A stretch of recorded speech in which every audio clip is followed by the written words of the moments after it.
La auscultación cardíaca se realiza con el vía auricular. Si bien se describen áreas o focos de auscultación, la auscultación debe incluir todo el área precordial.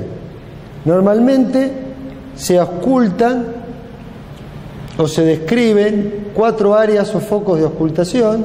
Si se verifica el choque de la punta, se comienza por auscultar sobre el choque de la punta. Esto se lo denomina área o foco mitral. A continuación se sigue con el foco o área pulmonar en el segundo espacio paraesternal izquierdo, luego el foco o área aórtica, después que se encuentra en el segundo espacio paraesternal derecho, después el foco o área tricuspidia, que se encuentra en el cuarto espacio paraesternal izquierdo, y sobre el tercer espacio intercostal paraesternal izquierdo se encuentra lo que se llama foco aórtico accesorio. Pero vuelvo a repetir, se debe auscultar todo el tórax. La auscultación se realiza en decúbito dorsal, y si se quiere mejorar la auscultación de los fenómenos de la base, el paciente puede ser colocado en la posición de Azulay, que es posición de sentado con los brazos extendidos hacia adelante y el tórax también inclinado hacia adelante. Si se desea mejorar la auscultación de los fenómenos de la punta, el paciente puede ser colocado en decúbito lateral izquierdo o posición de payón. La auscultación se realiza con la membrana del estetoscopio y comienza por identificar los 2 ruidos cardíacos normales. El primer ruido es sincrónico con la onda del pulso, en este caso con el pulso carotidio, y corresponde al cierre de las válvulas auriculoventriculares, aunque su génesis es bastante más compleja que eso. A continuación del primer ruido, que se ausculta mejor en la punta y que tiene un doble componente mitral y tricuspidio, viene la sístole cardíaca.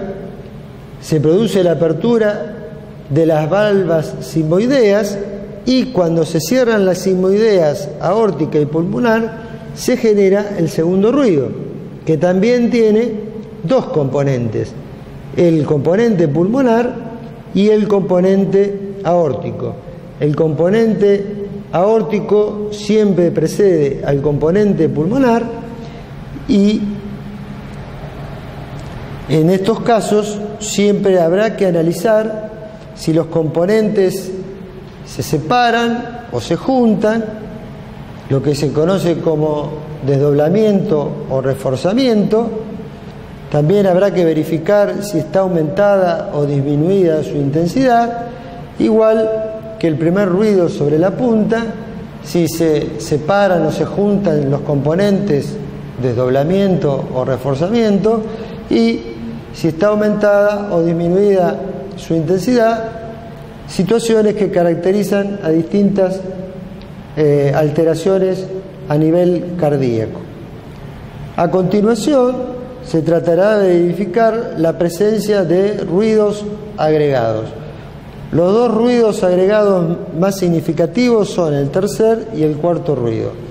El tercer ruido es un ruido protodiastólico, o sea que viene a continuación del segundo ruido y puede ser confundido con él, y es un ruido que representa el aumento de la compliance o de la distensibilidad del ventrículo izquierdo, que puede ser auscultado en el individuo joven, pero en el individuo adulto es un signo de insuficiencia cardíaca ventricular izquierda. Cuando el paciente tiene taquicardia, o sea un ritmo superior a 100 latidos por minuto, la presencia de este tercer ruido auscultado en situación de taquicardia configura un fenómeno auscultatorio muy particular que se conoce como ritmo de galope, porque remeda el galope de un caballo. El tercer ruido suele verse también como un resalto cuando está cayendo el choque de la punta, por eso se lo llama tremor cordis protodiastólico. Y el otro ruido que debe ser identificado como ruido agregado, por supuesto es un ruido anómalo como el tercer ruido, es el cuarto ruido. El cuarto ruido es un ruido presistólico, o sea que está al final de la diástole, por eso, como está cercano al primer ruido, puede también ser confundido con él. Es un ruido que representa o identifica a la hipertrofia del ventrículo izquierdo generado por una disminución de la compliance o un aumento de la rigidez del ventrículo, de tal manera que transforma en audible la patada auricular. Este ruido, al igual que el anterior, se ocultan mejor con la campana del estetoscopio en vez de la membrana del estetoscopio, porque son ruidos de baja frecuencia.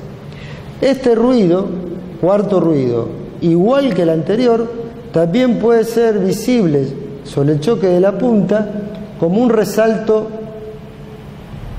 en la subida del choque de la punta. Por eso se lo llama tremor cordis presistólico.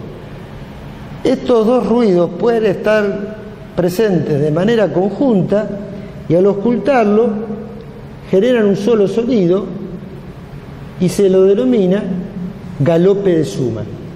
En esos casos el paciente viene de una situación de hipertrofia ventricular izquierda que ha generado un cuarto ruido y ha entrado en la claudicación ventricular agregando el tercer ruido. Otros dos ruidos agregados que tienen relevancia son el clic, que es un sonido que se oculta con la membrana, que habitualmente se le observa en la sístole, de los cuales hay uno protosistólico y otro mesosistólico. El clic se denomina así porque onomatopeya genera un ruido similar y al comienzo de la sístole identifica a la vibración de la válvula o de las valvas de la válvula aórtica y se corresponde con la presencia de una estenosis aórtica en donde las valvas todavía conservan elasticidad, pero que son puestas en vibración por el jet que genera el ventrículo izquierdo sobre la válvula aórtica. En cambio, el clic mesosistólico habitualmente identifica a la vibración de las valvas de la válvula mitral y se corresponde a las situaciones de prolapso de la válvula mitral con o sin insuficiencia mitral. El otro ruido agregado que se puede llegar a ocultar también con la campana es un ruido protodiastólico que se puede confundir con un segundo ruido desdoblado o con un tercer ruido y que es el chasquido de apertura de la válvula mitral. Se lo llama chasquido porque también la onomatopeya simula un chasquido y se corresponde al ruido que hace en la protodiástole la apertura de la válvula mitral cuando se encuentra estenosada. O sea que el chasquido de apertura de la válvula mitral identifica o es uno de los componentes fundamentales para el diagnóstico de estenosis mitral. Cuando la válvula está calcificada, este chasquido desaparece. A continuación se analiza el intervalo existente entre el primer y el segundo ruido, que corresponde a la sístole ventricular, y el intervalo existente entre el segundo y el primer ruido, que corresponde a la diástole. En esos espacios pueden escucharse o auscultarse fenómenos similares a un soplido, por eso se lo denominan soplos, y no es otra cosa que el flujo laminar que se ha tornado en turbulento. Si los soplos se ubican en la sístole, se llaman soplos sistólicos. Si se ubican en la diástole, soplos diastólicos. Si están presentes en ambos intervalos serán sistos diastólicos, y si el soplo está presente durante toda la auscultación se denomina soplo continuo. Los soplos sistólicos pueden ser eyectivos o regurgitantes. Los soplos sistólicos eyectivos sobre las sigmoideas son los soplos de estenosis aórtica y estenosis pulmonar. Los soplos sistólicos regurgitantes sobre las aurículo-ventriculares son los soplos sistólicos de insuficiencia mitral e insuficiencia tricuspidia. Los soplos diastólicos pueden ser de llenado o regurgitante. Los soplos diastólicos regurgitantes sobre las sigmoideas son el soplo de la insuficiencia aórtica y el soplo de la insuficiencia pulmonar. Los soplos de llenado sobre las aurículos ventriculares son los soplos diastólicos de la estenosis mitral y de la estenosis tricuspidia.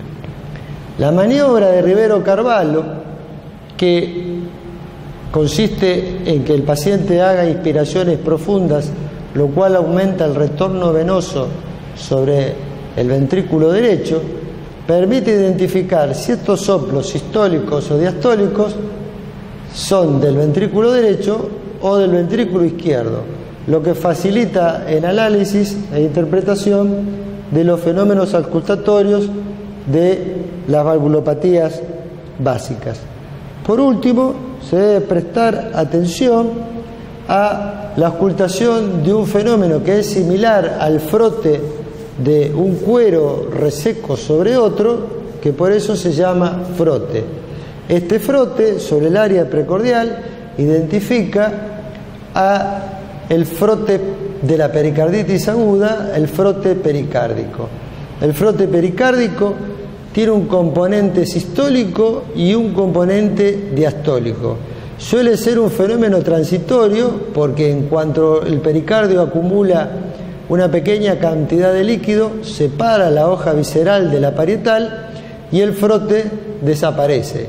Por eso es necesario auscultar al paciente en distintos intervalos de tiempo, porque el frote puede aparecer o puede desaparecer y no poder consignar su presencia.